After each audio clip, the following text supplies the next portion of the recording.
سورہ احزاب کی آیت ما کان محمد ابا احد من رجالکم ولکن رسول اللہ وخاتم النبیین.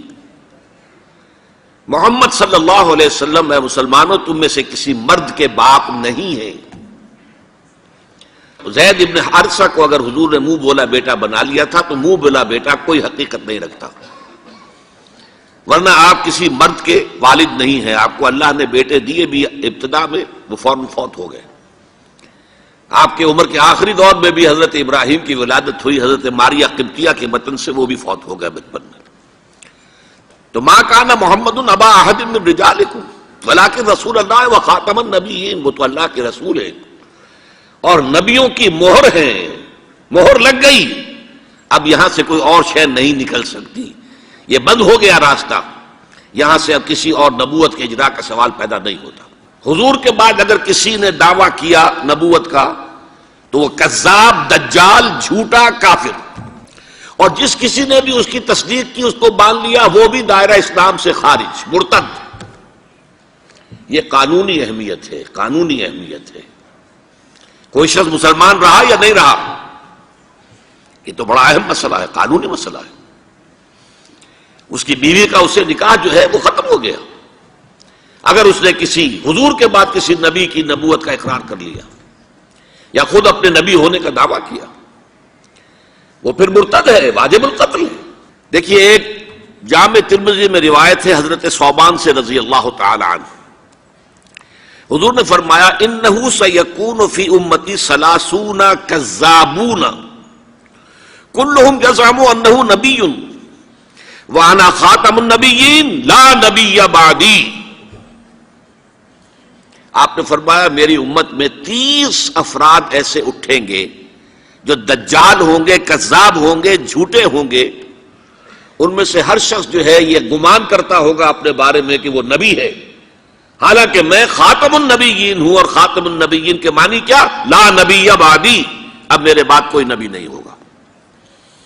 اس قانونی مفہوم کو بہت ہی عمدگی کے ساتھ یہاں واضح کر دیا گیا کہ اب چاہے دجال اٹھیں گے، حضور کے اپنے زمانے میں اٹھ گئے تھے، پھر اس دور میں تو بڑی تیزی کے ساتھ، بڑی رفتار جو ہے تیز ہو گئی ہے. زمانہ آخری آ رہا ہے، وہ 30 کی تعداد اب جو ہے پوری ہونی ہے. بہاءاللہ ایران میں اٹھا، غلام احمد قادیانی ہندوستان میں اٹھا. ابھی آپ کے ہاں ایک یوسف صاحب تھے، ان کو ویسے ہی ایک شخص نے گولی مار دی ہے سائیوال جیل میں، ورنہ وہ بھی کہتے تھے میں محمد ہوں صلی اللہ علیہ وسلم. معاذ اللہ ثم معاذ اللہ ثم معاذ اللہ. پچھلے دنوں خبر آئی تھی کہ ملتان میں کسی نے نبوت کا دعویٰ کر دیا ہے، وہ گرفتار کیا گیا، اس پر مقدمہ چل رہا ہے. تو یہاں حضور نے فرما دیا کہ 30 ہوں گے ایسے افراد میری امت میں سے کہ جو دعویٰ کریں گے وہ جھوٹے ہوں گے، کذابون، اور جو دعویٰ کریں گے نبوت کا، حالانکہ میں خاتم النبیین ہوں اور میرے بعد کوئی نبی نہیں. دوسری حدیث ہے، یہ حضرت ابو ہریرہ سے ہے رضی اللہ تعالیٰ عنہ، اور یہ سنن ابی داؤد میں ہے. لا تقوم الساعۃ، حضور نے فرمایا قیامت قائم نہیں ہوگی حتی یخرج 30 دجالون، جب تک کہ 30 دجال ظاہر نہ ہو جائیں، کلہم یزعم انہ رسول اللہ، جن میں سے ہر شخص یہ کہے گا اور سمجھے گا کہ میں اللہ کا رسول ہوں. یہ 2 حدیثیں ہیں لا نبی بعدی کے مفہوم کے اندر، قانونی مفہوم جو ختم نبوت کا یہ مفہوم ہے کہ آپ کے بعد کوئی نبی نہیں. دوسری حدیث سنیے، اس میں تکمیل نبوت کا تصور آ رہا ہے. بڑی پیاری حدیث ہے، حضرت ابو ہریرہ رضی اللہ تعالیٰ عنہ سے مروی ہے، اور اس حدیث کی سند بہت قوی ہے، متفقون علیہ، بخاری اور مسلم دونوں میں. حضور فرماتے مثلی و مثل الانبیاء، میری اور سابقہ انبیاء کی مثال ایسے ہے کہ مثل قصر، ایک ایسا محل کسی ہے، احسن بنیانہ، جس کی تعمیر بہت عمدہ کی گئی، بہت شاندار قصر تعمیر کیا گیا. وَتَرَكَ مِنْهُ مَوْضِعَ لَبْنَةٍ، لیکن ایک اینٹ کی جگہ چھوڑ دی گئی، ایک جگہ پر رکھنا چھوڑ دیا گیا، وہ کمی ایک تھی کہ جو اس کے اندر باقی تھی. فَطَافَ بِهِ النَّظَارُ يَتَعَجَّبُونَ مِنْ حُسْنِ بُنْيَانِهِ، تو اس محل اور قصر کا طواف کرتے تھے لوگ، ارد گرد گھومتے تھے اور بہت تعجب کرتے تھے کتنی شاندار عمارت ہے، کتنی عظیم عمارت ہے، کیسا عالیشان محل تعمیر کیا گیا ہے. الا موضع تلک اللبن، سوائے اس ایک اینٹ کی کمی کے جو انہیں عجیب محسوس ہوتی تھی کہ یہ ایک اینٹ کی کمی کیوں رکھ دی گئی. اب حضور فرماتے فکنت انا، وہ اینٹ میں ہوں، صدقت موضع اللبنۃ، میں نے اس اینٹ کے رکھنے کو پورا کر دیا ہے. ختم بی البنیان، میرے ذریعے سے قصر رسالت کی تکمیل ہو گئی ہے. وختم بی الرسل، اور میرے ذریعے سے مجھ پر رسالت کا اختتام ہو گیا. اب یہاں محل اور محل میں ایک کمی اور اس کمی کا آپ کے ذریعے سے پورا ہو جانا، یہ ہے تکمیل نبوت و رسالت کا معاملہ. کہ جو شخص بھی اب حضور کے بعد کوئی نبوت کا دعویٰ کرے گا یا کیا ہے، وہ دجال، کذاب، جھوٹا، کافر، مرتد، واجب القتل. یہ اس کا قانونی تقاضا ہے. بدقسمتی سے صورت کیا ہوئی، عالم اسلام میں اس سے پہلے جب بھی کسی نے یہ کام کیا، جب تک مسلمانوں کی حکومتیں تھیں، انہیں قتل کر دیا گیا. آپ کو معلوم ہے کہ حضور کے فوراً بعد جو کھڑے ہو گئے تھے مسیلمہ کذاب اور بڑے بڑے مدعیان نبوت، ان کے خلاف جہاد کیا گیا، ان کو قتل کیا گیا، تہہ تیغ کیا گیا. بہاء اللہ ایران میں اٹھا تو وہاں چونکہ بہرحال مسلمانوں کی حکومت تھی، قتل کر دیا گیا. اب بھی کوئی بہائی ایران میں نہیں رہ سکتا، سب وہاں سے بھاگ چکے ہیں، کوئی نہیں رہ سکتا. کوئی وہاں آئے گا تو قتل کر دیا جائے گا. لیکن یہاں معاملہ یہ تھا کہ انگریز کی حکومت تھی. انگریز کی حکومت میں ہر شخص کو کھلی چھوٹ تھی. اکبر الہ آبادی رحمت اللہ علیہ نے بڑے خوبصورت الفاظ کے اندر وہ نقشہ کھینچا ہے.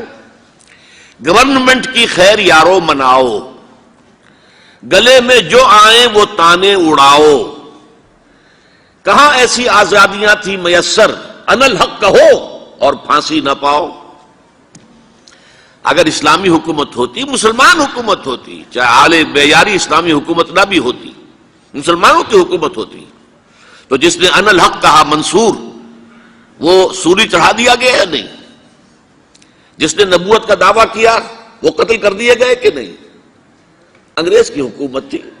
گورنمنٹ کی خیر یارو مناؤ، گلے میں جو آئیں وہ تانے اڑاؤ. خدائی کا دعویٰ کر دو، نبوت کا دعویٰ کر دو، رسالت کا دعویٰ کر دو، کوئی پوچھنے والا نہیں، کوئی پکڑنے والا نہیں، کسی دارو گیر کا کوئی اندیشہ ہی نہیں. کہاں ایسی آزادیاں تھی میسر، ان الحق کہو اور پھانسی نہ پاؤ. اسی زمانے میں ایک واقعہ یہ ہوا تھا، غلام احمد قادیانی نے ایک دعوتی خط لکھا کابل کے حکمران، اب میں بھول رہا ہوں کہ وہ امیر دوست محمد خان تھے یا امیر عبد الرحمان خان تھے، ان دونوں میں سے کسی کے سامنے وہ خط پہنچا. جیسے کہ حضور نے خطوط بھیجے تھے قیصر کو، کسریٰ کو، تو اس کو بھی شوق چرایا کہ میں بھی تو اب نبی ہوں، نبوت کا دعویٰ کر چکا ہوں، تو مجھے پڑوس کا ملک جو ہے افغانستان، وہاں کے بادشاہ کو دعوت دینی چاہیے کہ وہ مجھ پر ایمان لائے. جب وہ خط وہاں پہنچا ہے تو امیر کابل نے اسی خط پہ 2 الفاظ لکھ دیے اور واپس کر دیا. الفاظ کیا تھے؟ این جا بیا، یہاں آؤ ذرا اور یہاں آ کر تم دعویٰ کرو نبوت کا. یہ تم انگریز کی چھتری تلے بیٹھے ہوئے دعوے کر رہے ہو، انگریز کے سائے تلے جو ہے، اور انگریز جو ہے تمہیں سپورٹ کر رہا ہے. تم نے جہاد کو جو ہے ختم کر دیا، دین کے لیے حرام ہے اب دوستو قتال، حرمت قتال. انگریز کو اور کیا چاہیے تھا؟ گلیڈسٹن نے، جبکہ وہ وزیر اعظم تھا برطانیہ کا، اس نے کہا تھا اپنی پارلیمنٹ میں قرآن کو لہرا کر، جب تک یہ کتاب دنیا میں موجود ہے امن قائم نہیں ہو سکتا. یہ تو جہاد اور قتال کی بات کرتی ہے. تو ان کو اور کیا چاہیے تھا کہ اگر کوئی اس قتال کو ختم کر دے، منسوخ کر دے، اور مسلمانوں میں سے جذبہ جہاد اور قتال فی سبیل اللہ کو نکال دے، تو اس سے بڑی اور کیا خدمت ہوگی. لیکن یہ کہ اگر تمہیں یہ دعوت دینی ہے تو ذرا یہاں آؤ، ای جا بے آ، یہاں آ کے یہ دعوت دو مجھے، تاکہ تمہارے 14 طبق روشن ہو، تمہیں معلوم ہو کہ اس دعویٰ کرنے کا مطلب کیا ہے.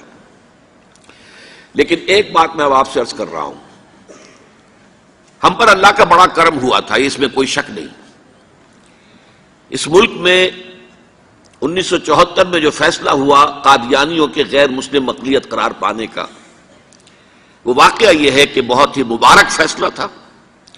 اس کے لیے تحریک جو اٹھی وہ بھی بہت ہی عمدہ تھی، بہت پرامن تھی، بہت منظم تھی. مولانا سید محمد یوسف بن نوری رحمۃ اللہ علیہ اس کے قائد تھے. کوئی سیاسی لیڈر جو ہے اس میں نمایاں نہیں تھا، خالص دینی تحریک تھی. پھر اس وقت ہمارے ہاں حکمران ذوالفقار علی بھٹو، حالانکہ خالص سیکولر ذہن کا آدمی، اور قادیانیوں نے اسے سپورٹ کیا تھا 1970 کے الیکشن میں. قادیانی سمجھتے تھے وہ تو ہمارا اپنا آدمی ہے. لیکن اللہ تعالیٰ نے اس کے ہاتھوں لیکن بہترین طریقے سے، جس پر اعتراض کیا ہی نہیں جا سکتا، پارلیمنٹ کے ذریعے سے فیصلہ کر رہا. کوئی آرڈیننس نہیں تھا، کوئی حکم جو ہے، فرمان جو ہے وہ ایشو نہیں ہوا تھا، پارلیمنٹ کے ذریعے سے. اور پارلیمنٹ کی ایک کمیٹی بنائی گئی جس میں کہ موقع دیا گیا کہ قادیانیوں کے سربراہ بھی آ جائیں، لاہوریوں کے سربراہ بھی آ جائیں. یہ دونوں سیکٹ جو ہیں قادیانیت کے، پہلے قادیانی تھے، اب وہ ربوائی ہیں، ربوے والے ہیں. لاہوری جیسے پہلے لاہوری تھے، آج بھی لاہوری ہیں. ان دونوں کے سرکردہ لوگوں نے آ کر وہاں پر اس کمیٹی کے سامنے پیش ہو کر بیانات دیے اور کہا، کھل کر کہا. ناصر احمد اس وقت جو ہے خلیفہ تھا ان کا، مرزا طاہر احمد کا غالباً بڑا بھائی مرزا ناصر احمد. انہوں نے کہا ہم نبی مانتے ہیں، غلام احمد قادیانی کو ہم نبی مانتے ہیں، ڈنکے کی چوٹ کہا. لہذا اس کے بعد پارلیمنٹ نے فیصلہ کیا یہ غیر مسلم ہے، اور صحیح فیصلہ کیا. لیکن یہ فیصلہ ادھورا ہے. یہ بات آج میں پہلی مرتبہ کہہ رہا ہوں، اسے نوٹ کر لیجئے. قادیانیت کے فتنے کو کوئی گزند نہیں پہنچا ہے ان کے غیر مسلم قرار دیے جانے سے. وہ فتنہ جوں کا توں پنپ رہا ہے، جوں کا توں پھیل رہا ہے، جوں کا توں وہ اپنے سرطان کی جڑیں پھیلا رہا ہے ہمارے معاشرے میں. اور ویسے یہ کہ عالمی سطح پر انہیں بڑی سرپرستی حاصل ہو گئی ہے. پوری دنیا جو ہے، مغربی دنیا، وہ ان کی سرپرستی کر رہی ہے. لیکن یہ کہ اندرون ملک بھی اس فتنے کا قلع قبا اگر ہو سکتا تھا تو صرف اس وقت جبکہ اس فیصلے کا جو قانونی اور منطقی تقاضا ہے وہ بھی پورا کیا جاتا، اور وہ یہ کہ مرتد کو قتل کی سزا دی جاتی. اسلام میں مرتد کی سزا قتل ہے. وہی میں نے آپ سے عرض کیا، حضرت ابوبکر صدیق کے زمانے میں کیوں قتال کیا گیا، اور جتنے بھی لوگوں نے نبوت کے دعوے کیے انہیں کیوں قتل کیا گیا ہمیشہ اسلام کی تاریخ میں. لہذا مرتدین کی سزا، سزائے قتل جب تک نافذ نہیں ہوگی اس فتنے کو کوئی گدن نہیں پہنچے گا. بلکہ وہ تو اپنے آپ کو مظلوم سمجھتے ہیں، مظلوم کی حیثیت سے پیش کرتے ہیں. اور ظاہر بات ہے کہ وہ سارے شاعر، چاہے آپ آرڈیننس نافذ کر لیں، لیکن ان کے جمعے کی نماز ہوتی ہے. یہ ٹھیک ہے کہ وہ مسجد کی شکل نہیں بنا سکتے، ماڈل ٹاؤن میں ایک بڑی کوٹھی کے اندر ان کا جمعہ ہوتا ہے، ان کی عیدیں علیحدہ ہوتی ہیں. وہ سارے شاعر اسلامی کو استعمال کر رہے ہیں، اور الٹا مظلومیت جو ہے اس کا لبادہ اوڑھ لیا ہے. جیسے دنیا میں یہودیوں نے ہولوکوسٹ کی مظلومیت کا لبادہ اپنے اوپر اوڑھا ہوا ہے. ہم جو چاہے ظلم کر لیں نوع انسانی پر، ہمیں کوئی گدن نہیں پہنچا سکتا، اس لیے کہ ہم نے اتنا بڑا ظلم سہا تھا. ہولوکوسٹ ہمارے 60 لاکھ آدمی جرمنوں نے ختم کر دیے تھے، تو ہم اگر 8-10 لاکھ مار دیں فلسطینی یا کوئی اور عرب یا اور مسلمان تو کون سی بڑی بات ہے. اسی طرح قادیانیوں نے مظلومیت کا لبادہ اوڑھا ہوا ہے، اور ان کو کوئی گدن نہیں پہنچا ہے جب تک کہ قتل مرتد کی سزا یہاں نافذ نہیں کی جائے گی. اس میں یہ ہونا چاہیے تھا کہ جس روز میں یہ فیصلہ ہوا ڈکلیئر ہو جاتا ساتھ ہی. اب تک کے جو قادیانی ہیں آج کے اس تاریخ سے فیصلے سے پہلے وہ تو اقلیت قرار پائیں گے، انہیں قتل نہیں کیا جائے گا. لیکن اس فیصلے کے نفاذ کے بعد جو شخص بھی قادیانیت اختیار کرے گا اس پر قتل مرتد کی سزا، اس کی حد جاری کی جائے گی.